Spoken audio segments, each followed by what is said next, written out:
BJP के लिए नरेंद्र मोदी का नाम ही काफी है। भाजपा को नरेंद्र मोदी का चेहरा पसंद है। देश के किसी भी कोने में चुनाव हो, देश का कोई भी चुनाव हो, हर वक्त भाजपा को नरेंद्र मोदी का नाम और उनके चेहरे का ही सहारा है। दरअसल बिहार में 2 सीटों पर उपचुनाव हुए। नरेंद्र मोदी का नाम था भाजपा के पास। बिहार के एक विधानसभा सीट पर फिर से उपचुनाव हो रहा है। बीजेपी के पास नरेंद्र मोदी का नाम और उनके चेहरे को आगे रखकर चुनाव लड़ा जा रहा है। बिहार में 2020 का चुनाव हुआ, 2019 का चुनाव हुआ या फिर 2015 का, भाजपा का कहना है कि उनके पास केवल और केवल नरेंद्र मोदी ही एक ऐसे फैक्टर है जो उनके विरोधियों को चारों खाना चित कर देते हैं। नरेंद्र मोदी का नाम ही हर उस एजेंडे पर भारी है, हर उस दावे और दलील पर भारी है जिससे कि लोग प्रभावित होते हैं। भाजपा को नरेंद्र मोदी के नाम के, नरेंद्र मोदी के चेहरा का ही सहारा है, क्योंकि हर चुनाव में बीजेपी वादा नहीं बल्कि नरेंद्र मोदी का चेहरा आगे करती है। दरअसल कुडनी विधानसभा सीट पर हो रहे उपचुनाव को लेकर सवाल पूछा गया था बीजेपी के प्रदेश अध्यक्ष संजय जायसवाल से। तो संजय जायसवाल गिनाने लगे नरेंद्र मोदी के नाम के खासियत, नरेंद्र मोदी के चेहरे की वजह से मिली कामयाबी का ढिढोरा पीटने लगे। दरअसल बीजेपी को लगता है कि बिहार सहित देश के किसी भी हिस्से में चुनाव का अगर बात हो तो नरेंद्र मोदी काफी हैं। अब बीजेपी के प्रदेश अध्यक्ष संजय जायसवाल नरेंद्र मोदी को नाम कर आखिर क्यों गिना रहे हैं, ये भी हम आपको बता दे रहे हैं। दरअसल संजय जायसवाल को इस बात का पूरा यकीन है कि काम चाहे कोई भी करे, नाम नरेंद्र मोदी का ही होगा। तभी तो बिहार में नीतीश कुमार के साथ 2020 के चुनाव लड़ने वाली भाजपा कह रही है कि वो चुनाव में नीतीश नहीं बल्कि नरेंद्र मोदी के नाम पर चुनाव लड़ रहे थे। यही वजह है कि जो लोग नीतीश कुमार के नाम पर चुनाव लड़ रहे थे उनकी सीटें घटकर 43 हो गई, और जो नरेंद्र मोदी के नाम पर चुनाव लड़ रहे थे उनकी सीटें बढ़कर 74 हो गई।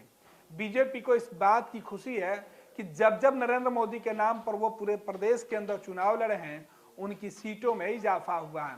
कोई चेहरा भाजपा के पास नहीं है सिवाय नरेंद्र मोदी की। यही बात बीजेपी के प्रदेश अध्यक्ष बिहार के मुजफ्फरपुर जिले के कुडनी विधानसभा सीट पर होने वाले उपचुनाव में फिर से आजमाना चाहते हैं। संजय जायसवाल का कहना है कि फिर उनके पास नरेंद्र मोदी का ही चेहरा है और नरेंद्र मोदी के नाम पर ही वो चुनाव लड़ेंगे। और परिणाम गोपालगंज में जिस तरीके से बीजेपी को आया, कुडनी विधानसभा सीट के चुनाव पर भी हो रहे जो चुनाव है, मतदान के बाद जब परिणाम आएंगे तो वहां भी नरेंद्र मोदी का जादू चलेगा। नरेंद्र मोदी का करिश्मा ही ऐसा है कि भाजपा उस करिश्मा से खुद को आगे नहीं निकाल पाती है। भाजपा मतलब नरेंद्र मोदी, और ये बातें बिहार में एक बार फिर से काम नहीं बल्कि नरेंद्र मोदी का चेहरा बोलता है, और इसी मुद्दे पर वोट भी मांगी जा रही है। सुनिए प्रदेश अध्यक्ष संजय जायसवाल क्या कुछ कह रहे हैं बिहार में बीजेपी के चेहरे के सवाल पर। चुनाव लड़े, 10 में डेवलपमेंट के नाम पर, 20 में भी सर रोजगार के नाम पर लड़ गए, लेकिन अभी जो भी उपचुनाव हो रहे हैं ना स्थानीय मुद्दा होता है, ना डेवलपमेंट होता है, और जाति पर और समीकरण पर। क्या लग रहा है कि बिहार में अभी यही सारी चीजें चलेंगी? भारतीय जनता पार्टी केवल और केवल नरेंद्र मोदी जी के कार्यों पर वोट मांगती है। 2020 में भी हमने नरेंद्र मोदी जी के नाम पर वोट मांगा और इसलिए हम 74 जीते। जिन्होंने नीतीश जी के नाम पर वोट मांगा वो 43 जीते। और आज भी हम नरेंद्र मोदी जी के कार्यों पर वोट मांगते हैं। समीकरण बैठाना 6 बजे शाम को जो लोग महफिल सजाते हैं उनका काम है कि इसको काटो, इसको जोड़ो, इसको बांटो।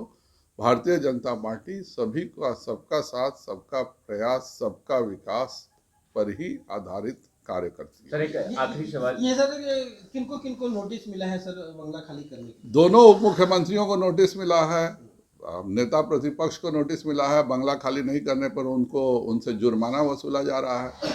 लेकिन नीतीश जी के जो गुर्गे हैं जिनको उन्होंने रख के छोड़ा हुआ है उनको नोटिस, उनसे बंगला नहीं खाली कराया जाता है। भले वह विधायक रहे नहीं रहे, विधान पार्षद रहे नहीं रहे, उनको बंगला इसीलिए दिया गया है कि वह नीतीश कुमार के नौकरी बजाएं और नीतीश कुमार का काम करें।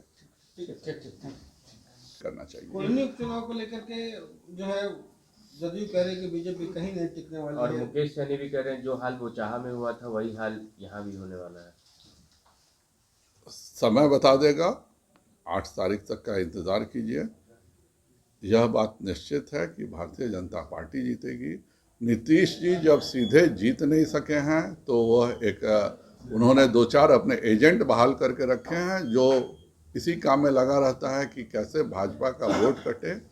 जनता काफ़ी समझदार हो चुकी है और जनता इस तरह के जो लोग हैं जो कि वोट काटने के लिए जिनको एजेंट के रूप में बनाया गया। मेरा तो नीतीश कुमार से प्रश्न है कि आप दोनों उप मुख्यमंत्री का आवास खाली कराने को कहते हैं, आप नेता प्रतिपक्ष का आवास जबरदस्ती खाली कराने का नोटिस देते हैं, लेकिन किस नाते एक व्यक्ति जो 6 महीने पूर्व खत्म जिसका हो चुका है विधान परिषद का, उसको आपने क्यों आवास दिया हुआ?